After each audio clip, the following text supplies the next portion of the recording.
C'est un rendez-vous matinal que l'ambassadeur des États-Unis a convié ce mercredi la presse, l'occasion de commenter à chaud les résultats des élections à mi-mandat. Et l'ambassadeur de souligner que sur les 16 derniers scrutins, à 14 reprises, le parti du président en place a été battu. Mais au-delà de cette constatation, l'ambassadeur explique aussi le revers des démocrates par un taux élevé de sans-emploi. Il dépasse les 9%. Les attentes des citoyens ont été déçues et beaucoup d'électeurs, surtout des jeunes, ne se sont pas déplacés pour voter. Alors, quelles seront les conséquences de ces élections ?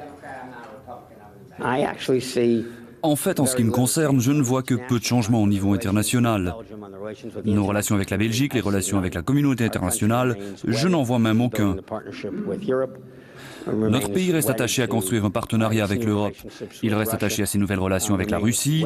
Il reste attaché à collaborer avec les partenaires européens à la sécurité et faire face aux effets du terrorisme. Du point de vue de la politique intérieure, à peu près tout ce qui nécessitait d'être voté a été concrétisé dans les 2 premières années. Car je pense que l'administration avait anticipé la perte de sièges lors des élections de mi-mandat. Et demain, quelles seront les priorités du président Obama ? Il va continuer à travailler sur le dossier économique, pas dans la perspective d'un deuxième mandat comme président, mais parce que c'est son boulot, c'est notre objectif, c'est ce que le gouvernement doit faire.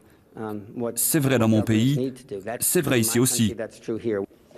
Redresser l'économie, une réalité des deux côtés de l'Atlantique, un défi que Barack Obama se doit de relever s'il espère pouvoir être réélu comme président dans 2 ans.